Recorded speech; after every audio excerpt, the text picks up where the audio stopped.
जिस क्लास में, जिस स्कूल में 100 बच्चे बैठ करके पढ़ रहे थे, जो 95, 96, 97% मार्क्स स्कोर कर रहा था, ज़रूरी नहीं कि वो अपनी ज़िंदगी के रेस में हमेशा एक सक्सेस कर रहा होगा। हो सकता है कि वो किसी कंपनी में 5-6 लाख रुपए की नौकरी कर रहा होगा या कहीं कुछ वैसा कर रहा होगा, मतलब अपने पैरों पे खड़ा होगा। और हो सकता है कि वो उसी क्लास का बच्चा जो कभी भी आप परफ़ॉर्म करते हुए नहीं देखा होगा, वो आज किसी बड़े-बड़े सेक्टर, बड़े-बड़े डोमेन में हो और अक्सर ऐसा देखने को मिलता है।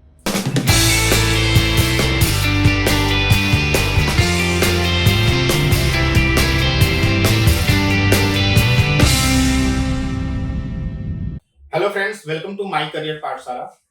आज के इस वीडियो में जो मैं डिस्कस करने वाला हूँ वो है साइकोलॉजी के ऊपर। साइकोलॉजी उन सारे स्टूडेंट्स के लिए जिन्होंने अभी नीट का एग्जाम दिया है और नीट के एग्जाम देने के बाद हर स्टूडेंट्स एक डिफरेंट डिफरेंट फेज में होता है।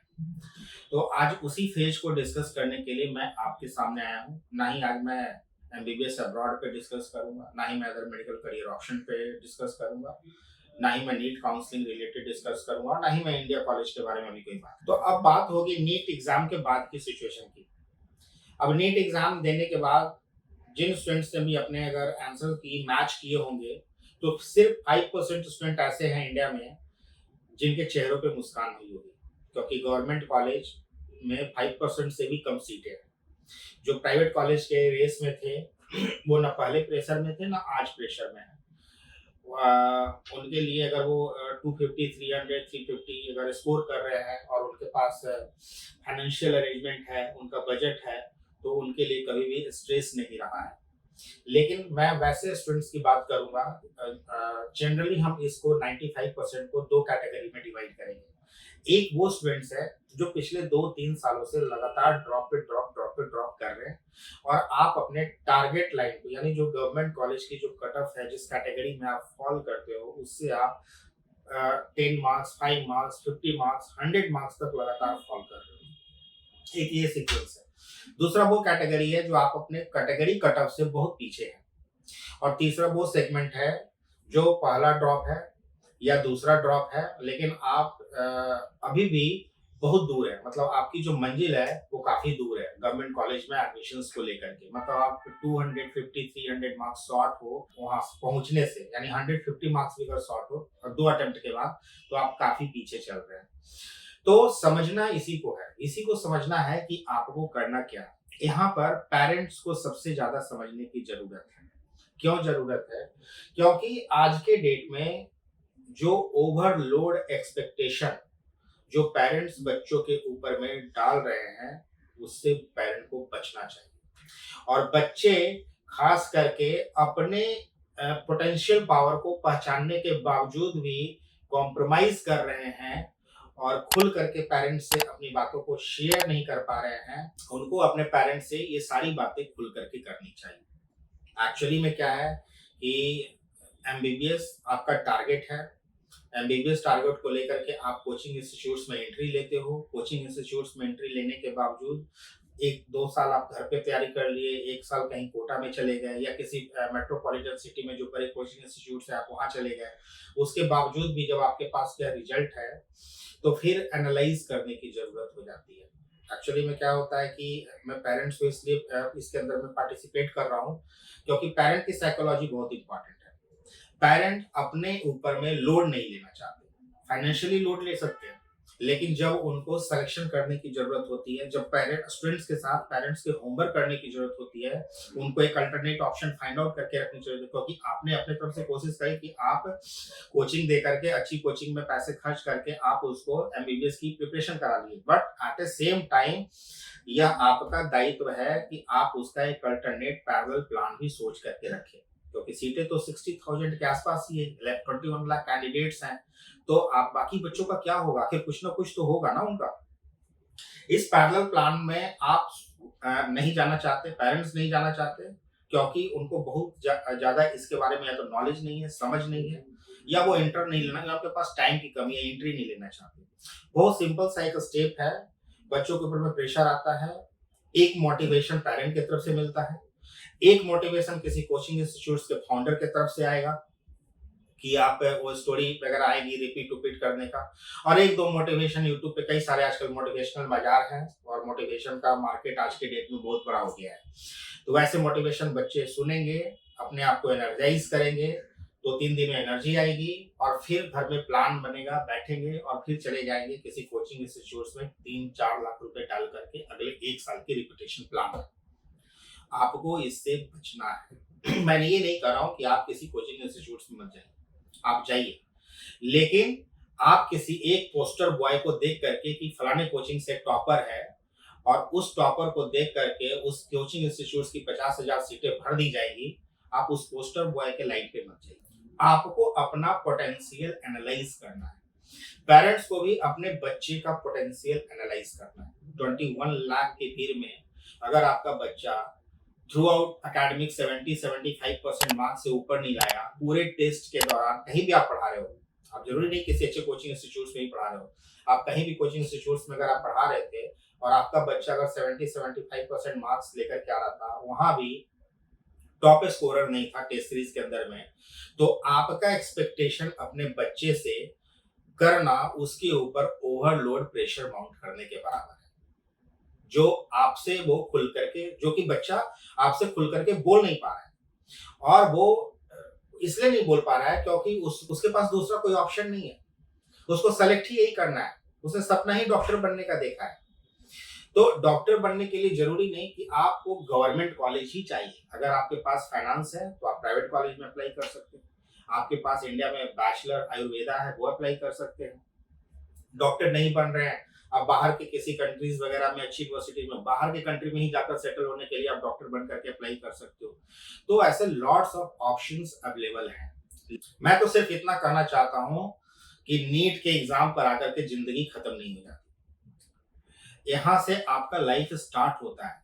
क्योंकि बहुत सिंपल सी स्टोरी है, लगभग मेरा मानना है कि 2.5 से 3 लाख ऐसे बच्चे नीट के एग्जाम में हर साल बैठते हैं जो 90% स्कोर है। क्योंकि आप जब तक 90-95% स्कोर कर रहे थे अपने स्कूल लेवल में, तब तक आप 100-120 बच्चों के बीच में फाइट कर रहे थे। अब सारे स्कूल के बच्चे जब टॉप स्कोरर किसी एक सिंगल प्लेटफॉर्म पे एक पेपर दे रहे होते हैं और वहां पर जब सीट का लिमिटेशंस आपको पता है, तो वहां सिर्फ टॉप स्कोरर या हर कोचिंग इंस्टीट्यूट्स में कम से कम 15-20 बैच होता है और हर बैच में कम से कम 20-25 स्कोरर, टॉप स्कोरर तो होते ही हैं। तो कितने सारे कोचिंग इंस्टीट्यूट्स हैं इंडिया में। तो वैसे स्कोरर के बीच में जब आप किसी कॉम्पिटिशन लेवल में बैठते हो तो सिर्फ आपका मेहनत ही काम नहीं करता, कई सारी चीजें हैं। उस 3 घंटे के अंदर में आपका टेम्परामेंट, आप किसी क्वेश्चन पे फंसते हो तो आपके हार्मोन्स कितने एक्टिवेट होते हैं, आप कितना पैनिक होते हो टाइम को लेकर के, वो एक साइकोलॉजी, अपने माइंड को बैलेंस करना, उस पेपर के अंदर में स्ट्रेटजी को फॉर्मुलेट करना और आपने किस किस पोर्शन को कवर किया है और वो कितना हिट हो रहा है, कई सारे सेगमेंट उस 3 घंटे के अंदर में आपके 2 साल 3 साल की मेहनत को जज कर दिए जाते हैं। तो यह इतना आसान नहीं है कि आपका बच्चा 2 बार के अटेम्प्ट में भी 300-350 लेके आ रहा है और आपने अब तैयारी कर ली कि 5 लाख रुपए खर्च करके कोटा पहुंचा देंगे, मुंबई पहुंचा देंगे, दिल्ली पहुंचा देंगे, तो अगले साल जो है इसके टारगेट अचीव हो जाएंगे। इसके टारगेट अचीव नहीं होंगे, ठीक है। आपको इसकी एनर्जी लेवल को समझना होगा, आपको इसके जो इसकी एफिशिएंसी है वर्क करने की उसको समझना होगा। आप अननेसेसरी इसको कंपटीशन का पार्ट मत बनाइए। आप अपने टेंशन को पैसों से कंपेयर मत कर दीजिए और ओवरलोड एक्सपेक्टेशन में बच्चों को मत डालिए। बच्चा अपना पोटेंशियल पावर शो कर रहा है, वो दिखा रहा है कि उसके पास यही पोटेंशियल, अगर उसने 2 ड्रॉप ले लिए तो। हाँ, अगर किसी ने फर्स्ट अटेम्प्ट में ही फर्स्ट 12th के साथ अगर 500 स्कोर कर रहा है तो वैसा कोई भी स्टूडेंट्स अगर है, ही नीड अ सेकंड अटेम्प्ट, उसको चाहिए। लेकिन कोई ऐसा भी स्टूडेंट्स है जो लगातार 2-3 अटेम्प्ट देने के बावजूद भी वो टारगेट पे हिट नहीं कर पा रहा है, तो यहाँ पर थोड़ा ठहर करके, थोड़ा रुक करके एनालाइज करने की जरूरत है, सोचने की जरूरत है। इस वाले कोचिंग वाले फ्रेम से बाहर निकल करके बाकी करियर ऑप्शंस के बारे में समझने की जरूरत है। वैसे पेरेंट्स को लिए मेरी सलाह है कि जिनका बच्चा थोड़ा सा रिजर्व टाइप का है या जो बहुत ज़्यादा घुला-मिला नहीं है, दोस्त नहीं है, जिसने अपनी पूरी पढ़ाई 2 सालों में पढ़ाई के अंदर में डाली और पूरा फ़ोकस करके रखा और लग रहा है कि वो नहीं अचीव कर पाएगा, तो आप अपने घर के माहौल को खुशनुमा बनाइए। वहाँ पे हेल्दी डिस्कशन करिए। आप इस तरीके का डिस्कशन या घर के अंदर ऐसा मातम वाला माहौल मत बनाइए कि लाइफ खत्म हो गया। कई सारे पेरेंट्स इस वाले फेज में चले जाते हैं। पेरेंट खास करके फादर इस वाले इमेज में चले जाते हैं। आपने एक्सपेक्टेशन किया, हर पेरेंट्स को अपने बच्चे से इतना ही एक्सपेक्टेशन होता है और आपका बच्चा कम लेकर के आ रहा है, तो आप इस बात से बिल्कुल मतलब इस तरीके का एनवायरनमेंट मत क्रिएट करिए कि बच्चे के ऊपर में इतना ओवरलोड एक्सपेक्टेशन हो जाए कि वो कुछ गलत डिसीजन ले ले। इस तरीके का सिचुएशन बिल्कुल नहीं बनानी। अब ये वीडियो मैं सिर्फ इसलिए बना रहा हूँ कि अभी मैंने 2-3 चीज़ें ऐसी पढ़ी है जो देख कर के काफ़ी दुःख लगता है। मतलब लगता है कि ऐसी इस तरह की सिचुएशन तो कभी किसी स्टूडेंट्स को फेस नहीं करना चाहिए। हर स्टूडेंट्स अपने आप में एक एफिशिएंट पावर है उसके पास, उसकी एक अलग एनर्जी लेवल है। सबसे बड़ा एग्ज़ाम्पल मैं आपको बताता हूँ, अभी आप नहीं समझोगे, लेकिन मैं समझ रहा हूँ, आपके फादर समझ रहे होंगे या आपके अंकल समझ रहे होंगे कि जिस क्लास में, जिस स्कूल में 100 बच्चे बैठ करके पढ़ रहे थे, जो 95, 96, 97% मार्क्स स्कोर कर रहा था, ज़रूरी नहीं कि वो अपनी ज़िंदगी के रेस में हमेशा एक सक्सेस कर रहा होगा। हो सकता है कि वो किसी कंपनी में 5-6 लाख रुपए की नौकरी कर रहा होगा या कहीं कुछ वैसा कर रहा होगा, मतलब अपने पैरों पे खड़ा होगा। और हो सकता है कि वो उसी क्लास का बच्चा जो कभी भी आप परफॉर्म करते हुए नहीं देखा होगा, वो आज किसी बड़े-बड़े सेक्टर, बड़े-बड़े डोमेन में हो और अक्सर ऐसा देखने को मिलता है। तो आप अगर किसी एक सेक्टर में फेल हो रहे हो या आपको लगता है कि आपके टारगेट लाइन से, क्योंकि देखो आप जिस कंपटीशन की तैयारी कर रहे हो ना, कई बार वो आपके वश का नहीं है। आप दिल्ली में हो, दिल्ली का डोमिसाइल है, तो आपकी कैटेगरी कट ऑफ बहुत ज़्यादा है और सीटें बहुत कम है। आप वही अगर महाराष्ट्र में होते, आप वही बंगाल में होते, वही गुजरात में होते, तो आप बहुत लोअर मार्क्स पे भी आपको अपने कैटेगरी में सीट मिल जाती। तो जिस चीज़ के कॉम्पिटिशन्स में आप भाग ले रहे हो, वहाँ मेहनत के साथ-साथ, वहाँ टेम्परामेंट के साथ-साथ, साइकोलॉजी के साथ-साथ आपको कैटेगरी से, आपको रिजर्वेशन से और आपको यहाँ पर करप्शन से, करप्शन तो खैर एक बाद का पार्ट है, गवर्नमेंट कॉलेज में नहीं आता है, लेकिन कई सारे कॉलेजेस में चलता है, प्राइवेट वगैरह में। तो कई सारे फेजेस से आपको गुजरने हैं। तो जो चीज़ आपके वश में था, मतलब आपकी मेहनत आपके वश में थी और आपका अंदर का, अगर आपकी अंदर की आत्मा आपको बोल रही है कि आपने सही तरीके से मेहनत की है, अच्छे से मेहनत की है, यू आर डन, तो अब आपको कुछ और सोचने की ज़रूरत है और इसके अलावा बहुत अच्छे ऑप्शंस अवेलेबल हैं, ठीक है? लेकिन बार-बार अपने आप को उसी 12th के एग्ज़ाम्स में, उसी नीट के एग्ज़ाम्स में, उसी चीज़ को रिपीट करके 2 अटेम्प्ट्स, 3 अटेम्प्ट्स, 4 अटेम्प्ट्स, एक्सेप्शन हर जगह होते हैं, मैं ये नहीं मानता।